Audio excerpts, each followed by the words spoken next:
Journey with Judy. Honest, open, transparent. It's hot. There's no such thing as perfect people. There's no such thing as a perfect life. So come as you are, broken and scarred.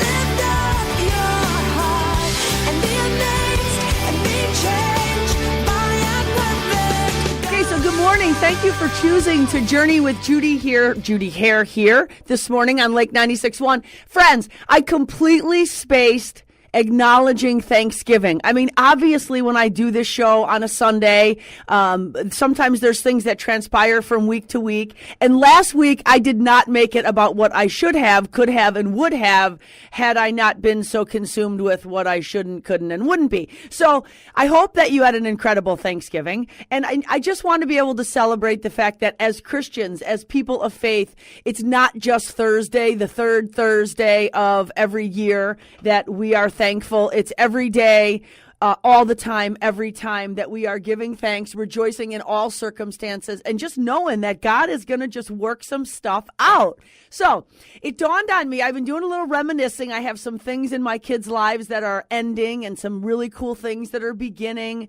And of course, for me as well, I've got some new business opportunities. And so, I mean, it's like in 1 second, I'm super, super hateful. And the next second, I am even more super, super grateful. Apparently, the people that I've given birth to like to stay in the hateful place, and sometimes so does my man. You know the deal about Bob's Law, everything that could go wrong will go wrong at the worst possible time. That is my man. He has taken over Murphy's Law and calls it his very own law. And so we're trying to move like from a place of hatefulness to gratefulness. And so one of the things I did is I signed my man up for Twitter. This was not going to be my opening story, but now it is. I signed my man up for Twitter, and I followed everything that had to do with positivity, everything that had to do with inspirational, motivational. Although you might think I am that way in my household, apparently I'm not. And the sad thing is I'm not who you think I am. I'm who my family says I am. And so I think this show needs to be about my own sense of gratefulness as opposed to my own sense of hatefulness. So one of the things I am super, super grateful for is voice texting. Robs, are you a voice texter? No. Why? Tell me why you're not. Well, because I screw up. Hang on, let me turn this on. Because I end up messing up when I voice text. You're not messing up. It's the phone. It's Siri that's messing up, right? I know, but when I do, it's almost like, okay, then I got to stop that because I overthink what I'm saying. Yeah. And then I'm like, oh, wait, scratch that. So I end up texting, which I don't do very well. Right. So you just text with your fingers. With as my opposed to knuckles. with your face. My Okay. knuckles is what my family says I text with anyways. And things come out like wrong anyways. I know. Okay, so I finally... So I shouldn't even communicate. There you go. So I cannot communicate either. And just because we're talking, we know does not mean we are communicating. But I love, love, love to be able to voice text. I am that person walking through Walmart in the produce section, talking into her phone, and people are looking all around me. I voice text at stoplights. I voice text when I'm driving down the road. I don't, you know what? My kids will say I text and drive. Now, let me just clarify. If there is not a car in eyesight, I'm definitely texting. Okay, I know that's wrong, but I am. I just am. If there's cars anywhere by me or around me, I definitely do not text, voice text, anything. So the other day I opened up a text and it was it was an email on my phone, and I had followed up with this guy that I met when I was on that EWTN show many, many years ago. Okay, so set the stage. This is a religious man at the Eternal Word television network, and I reached out to him and said, hey, I'm just curious when you'll be running my show again. I just feel like it's time you should run another one of my shows. So he replied with this paragraph. Now, when someone replies with a paragraph, it's really hard for me because there's so many things that I can't remember that I want to reply to. And so if I ever do that to you, it's not intentional. So it just means I'm ADHD and you have to love me for where I'm at. So anyway, he went on, and he said, my daughter got married. My son had 2 children. Grace, which was their incredible dog that I did a radio show about after I met their dog, who was blind, finally died. And he just was like giving me all of this really beautiful information, sharing from his soul where things were at in his journey of faith and life. And And so I replied, and I thought it was beautiful. It was heartfelt. It was absolutely sincere. And I just went blah, blah, blah, and said what I said exactly what I was thinking. Robs, I'm so happy that your daughter got married. How beautiful that you had the blessing of grandchildren. And I just kind of regurgitated back what I could remember in his email. And so just a few moments later, I got an email back from him, and he said, you probably should do spell check. Robs, he said, I just want to clarify, my daughter didn't get buried. She got married. Okay, guys, I just want you to know, just a week ago, now the difference in Robin and I is it has not worked well for Robin, so she stops doing it. Okay, I live in a place of insanity, so I continue to do the same thing over and over again and expect to get different results for all my 12-stepper friends. You know what I'm talking about. So the other day I texted Campbell and I said, Campbell, would you like a hamburger or a chicken breast? And it came out by her responding and saying, ooh, I don't like your breast. Okay, I'm done voice texting. Are you grateful or hateful? Let's talk about it when we get back. You are Journeying with Judy right here on Lake 96.1. We'll be back.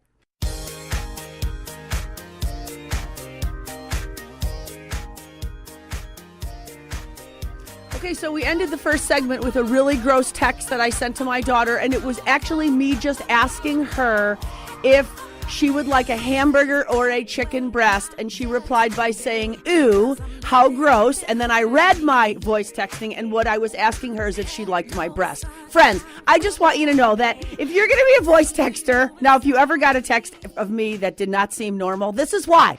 This is why I don't read, I don't reread. And now that I'm, working in corporate America again, I really need to sharpen up. I need to add some punctuation to my voice texting. I need to be checking my work. But anyway, so I am grateful for voice texting. My family is so hateful about voice texting. Another thing that happens, I just love this story about voice texting, because while I'm voice texting, my husband is usually swearing and screaming in the background about, I don't know, it was politics for the last couple months. It might be about the stock market. It might be about the laundry that the kids aren't putting up. But inevitably, there's a whole sentence of swearing in the middle of my voice text, which doesn't even make any sense. But it's Bob yelling in the background. And needless to say, I guess I'm hateful now. I guess I've moved. I've made the shift, guys. I am no longer grateful for voice texting. I'm hateful about the damage that voice texting causes. So what about you? Are you grateful or hateful? What is it that you do to turn hate into great? Because here's the deal. It is way harder than we want it to be. I mean, if we literally woke up with an attitude of gratitude, there's no doubt that we would see things from a different perspective, right? So we just celebrated Thanksgiving. Like, honestly, how many of you were so thankful to be with your family? One of the shows we love watching in our house, my man and I, is This Is Us. I think that's the name of it. It's a new show, and it is just so real and so raw. And these people are just really saying, like, life how it is. And they were talking about Thanksgiving and how awful it is to go and be with their family. Well, you guys know we do our Thanksgiving routine, which is going to the Twin Oaks shelter. We do that every year. We've done it since 2003 when we moved here. And when people tell us how beautiful it is, that we're so grateful that we go to the shelter, I just admitted it this last week to the lady at the library, that what started this really grateful tradition was we were hateful about our family. So neither one of us wanted to spend Thanksgiving with our family, Bob on my side or us on his side. And we just didn't, let's be honest. And so we found somewhere else to go. So we would literally rather go to a homeless shelter and spend the Thanksgiving with people we don't know than our own family. So anyway, so were you thankful this Thanksgiving? Because in the day and life of a Christian person, Thanksgiving is not only a U.S. holiday that falls on the fourth Thursday. I already said that. It is a day not to commemorate the harvest festival celebrated by pilgrims. It is a day that we have an opportunity to celebrate every day for life, for love, for mercy, and for every good gift and thing that God provides to us. So here's the deal. Gratitude is a state of being grateful. A state that I clearly cannot relate. So gratitude is a state of being grateful. So here's what it also is. One of the things I've said over and over again on this show is I was in the past a very presumptuous, entitled, self-righteous, and full of pride and ego. Really rooted in insecurity, by the way. But nonetheless, I was entitled and presumptuous. The opposite of entitled is being grateful. Okay? The scripture verse for the day is rejoice always and pray without ceasing, because in all situations we get to give thanks, for this is the will of God.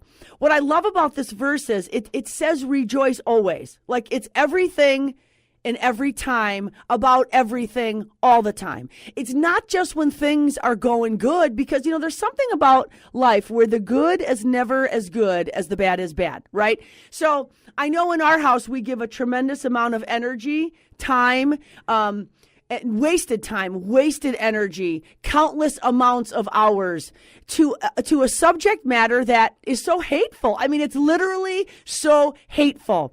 When the reality is just a shift in perspective, moving from being hateful to being grateful, just it opens up. Like Rob's, I love this. I love being in here in my padded room, just talking to I don't know who with Robin across from me, because when I'm talking, she's like totally in this with me, and she's nodding, either saying nodding, get off the air, it's time to go to break, or she's nodding and saying, I can totally relate. Here's the deal about this scripture verse. It's a commandment. That's one thing about scriptures. It doesn't suggest we do things. It commands, right? And when you're talking about a command, it's not about a feeling. It's not about feeling grateful. It's about a decision to be grateful. The feeling follows. Guys, it's about the thought first, the feeling second, and the action third. That's just the way it goes, not because I say, but because I do know it's thought, feeling, action. And when you decide, you make a decision to be grateful, it is a deal changer. It is a choice, an attitude, and a perspective. So how do you move from being grateful to hateful? Here's some gratitude quotes that I just have to share with you, okay? Oh, I'm going to share one quote, and then I'm going to go to break. Fine, Robin, I'll do it. Gratitude turns what we have into enough. Gratitude takes nothing for granted. It is never unresponsive, because it is ready all the time, every time, to show appreciation for and return kindness to. I dig that. And so I want to show appreciation for Greg Kunis this Sunday for sponsoring the show. Kunis Country Auto Group. Go buy everyone you love a car this weekend right after listening to my show. You're Journeying with Judy right here on Lake 96.1. Are you hateful or are you grateful? Let's talk about it.